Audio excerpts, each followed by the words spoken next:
again. Welcome back. This is just talked to my dad. We'll call this the New Vinci Glass series instead of Prepared to be Bored. Or I'll keep calling it Prepared to be Bored because I think that's honest. Sponsored by New Vinci Glass. Vinci is my last name, so I think I can use that without being a poser. Whether I'm a real artist, well, that's for the world to decide. And here I am grinding again. So from the last two videos, I was working on another piece which is down there on the shelf, and I'm getting it nowhere near this because I am using 80 grit silicon carbide, loose grit. I'm probably not even doing, other glass artists would probably yell at me the way the issue is called contamination. You're supposed to keep the grits very separate from your glass if you're not working on it. Working with what I got here. You can see I'm in the garage in the industrial guts of Los Angeles. Doing the best I can. The piece I was working on, which it's artsy pretentious name, I'm calling the Primitives for artsy pretentious reasons of my own. Turning out well, and but there are some fine details that are taking really solid third, fourth, and fifth, sometimes sixth efforts of going over to get the shine on it. Again, I know I said once in the other video, I'm not going for perfection, but once you get it shiny, you don't want milky marks. You don't want areas where it looks smudged permanently. You want to polish it well. That's obvious. So that's almost done. This is a piece I fired at the same time in the kilns up in Oakland at David Ruth's place. Same kiln, same firing schedule. It was about 3 weeks because this is a solid 6 inches of thick at least in its bullseye glass. Right now it just looks like a big ugly hunk, and so I don't know. Side, big ugly hunk of glass. And even if you shine light through it, you probably don't see much. One is covered with 80 grit silicon carbide slurry, which I've made here.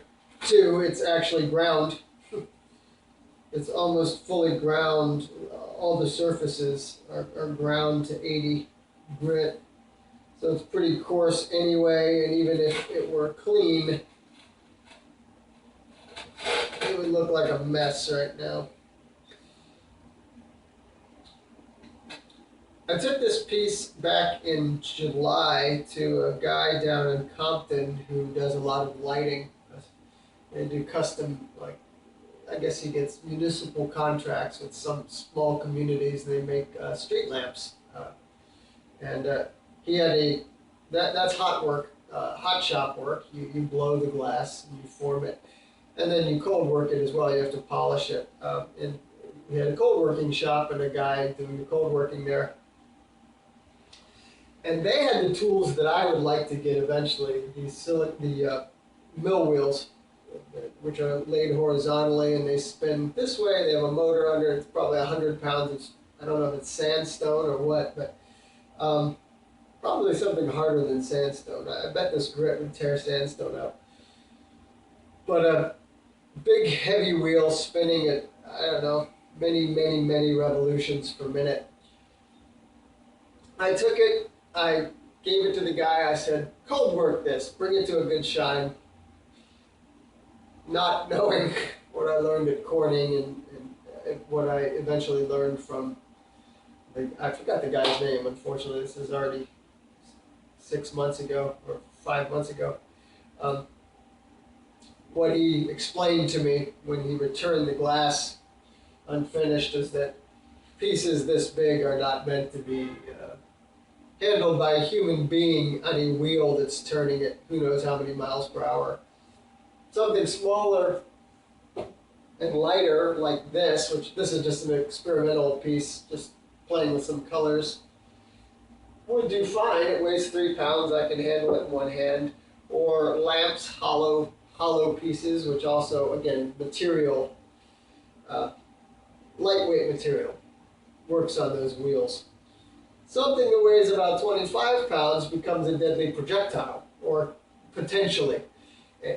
And so you end up wrestling with the thing and having a mortal battle trying to hold it onto the wheel as the wheel tries to send it projectiling across the room. I'm glad nobody got hurt. I'm glad this returned in one piece, but it returned with a lot of scratches, unfinished. The guy tried. It was too heavy for the wheel. This is one of the reasons I got an angle grinder, and it's also why I do hand grinding. Normally I would turn this upside down and it's on a big piece of plate glass, but I'm trying to preserve those for smaller works. I would totally and completely in one pass or one surface, trying to flatten one surface of this piece, I would deform this entire piece of plate glass to the point where I couldn't use it again for anything else. So I'm going to save this for smaller surfaces and I'll get more life out of it. Albeit not that much more, but still more. Luckily, I'm in the, like I said, in the industrial guts here of LA or close to it, and there are a lot of glass window and mirror, glass table shops or manufacturer houses, whatever you want to call them. There's probably 5 of these within about 2 miles of me, people making glass for all the millions of windows around here in LA. And in the manufacture of windows and mirrors and tables, you have a lot of glass scraps. And so I go around picking those scraps. I ask people, do you have any leftovers? As it was today, the place I went, I guess they had broken a large table, a large round table. And it's 3/4 inch annealed glass. And I took, I guess, probably a 20-pound piece of this broken table and hauled it here, cut it on my wet saw. My wet saw, which, by the way, seconds as a camera stand. You are looking through the phone lens, and my phone is set in the groove of the slide that would carry things into the wet saw. So just know that, a little detail. Again, very low budget here. That's my camera stand. I improvise everything. Speaking of which, this piece of table, I did use the saw today and cut into several pieces. I've got probably a year and a half worth of grinding tools just from somebody else's broken table. And I'll keep cutting that up as I need it, cutting chunks and using it. Regarding that, I am going back to square one, 80 grit, loose silicon carbide, hand milling it, hand lapping it. Hand lapping usually refers to actually moving the piece over a large, on a piece of plate glass, but I guess it applies to using an improvised tool. And I'm here at 80 grit. I'm going to smooth it, take all the scratches out of it, and then go to 220 and then go to 400. And I'm going to do the 400 loose grit as well. And then 800 on the angle grinder. If I had the right tools, I would probably do the 400 with an angle grinder, but I've noticed that the brands of angle grinding heads are pretty different in performance, and I don't have a Recon head, I have a Stadia head, and these are used for stonework usually. And the Stadia 400 is very aggressive and acts more like a 200, I think.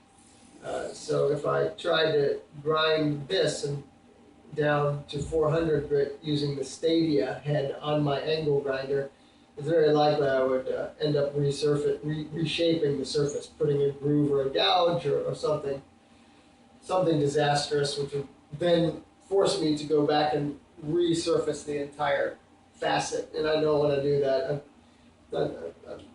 These videos are all about my stumbling and learning, and I'm doing that over and over, going back and reworking surfaces because I'm learning how to do them well. Having said that, take this to 400 with the loose grit, and then I'm going to go to 800 with the angle grinder, and then pumice. And at the pumice stage, you actually put a glassy shine on the glass, and you can see if your preliminary stages of grinding were done well and thoroughly or not. It's only when you bring the thing to a shine, the pumice shine, that you can actually start see perfectly, you know, by angling a line around it, if there are other scratches in it, or if there's a, you know, an area that's still milkier because it didn't get ground thoroughly in the earlier stages. And that's one of the things I've been going back, especially with the other piece. I've had to go back and back. I missed a spot here. Oh, I put a scratch on it there. So that's what's happening. I don't know what else I was going to say today. It rained a lot in LA. That's been nice. I've got the space heater on, and the sound of my hand lapping here all together, drowning out the manic vibrations of the world outside. So if your life is too exciting and you want to be bored down a little bit, I invite you to stay. Watch me grind for a while. I hope you're not. Well, yeah, I said if your life is exciting. Well, if your life's that exciting, actually, I would not stick around to watch this any longer. But just know that glass grinding is a labor of love. More water and more slurry. And again, I don't know if I was going to say anything else today. That's just where I'm at. Oh, yeah, I do. This piece is going to be called Fire, simply. Did I say that already? This is a mixture. When I did cast this piece, in the mold, I put amber glass billets, which are chunks of kind of like bricks that you break up, and they melt in and conform to the mold you made. But I also put shards of red plate glass, and just broken shards, and the shards implying exactly what it sounds like, very pointed, broad in the middle, and then coming to a point. And I strategically placed those throughout the amber, the larger chunks of amber, so then when it all melted and fused, the liquefaction of the glass caused those shards to become wavy, curved through the amber, so that when the glass froze or solidified again, it created this effect of flame. There's a captured flame there, which is turned out pretty nice. Gotta admit, that's not what I was planning. I had some other plans for it, which are remnant in the actual form of the glass. There are some grooves cut into it, which I might work away with an angle grinder, because now they look redundant. It looks like there's a fire effect in the glass, and those grooves, they create the sense of motion and sort of drama in it, and they're a sharp counterpoint because they're straight lines, whereas the red plate glass that melted in there is very fluid, like a flame. So I'm deciding trying to decide, and I guess I'll have to wait till it's polished again, whether those grooves accentuate the elegance of the flame effect inside, or whether they are clobber it, like overbearingly, trying to make the point that this is fire. If the glass does it well enough by itself, I'll take those grooves out, and I'll probably curve the surface where those grooves are, because I'll have to dive into that facet pretty deep to get rid of them. And that's what's happening. Again, the production of new Vinci glass. I'm doing this in between training my fitness clients.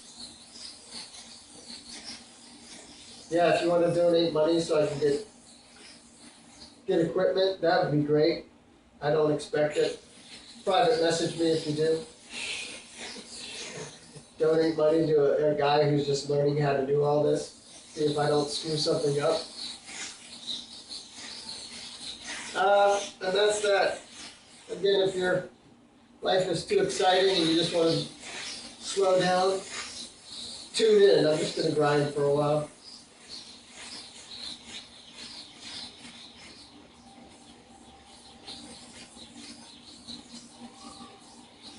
And I'm taking the scratches out of this, but I'm also planing this. So this is a bit of a curve, so that when it comes to the edge is kind of indefinite. And by planing it, flattening it out, it obviously reducing the curve of the glass is making the edges, making the fact of each facet, make them stand out more, bringing the edges more to prominence. And that's what I'm doing. I've been doing that for about 6 hours today on this surface. I actually hit the whole thing today in one fast, clumsy, preliminary stage, and now I've been working on this surface for about 5 hours now. And trained clients, and talked to my dad on the phone. And that's what's up. Anyway, see you later.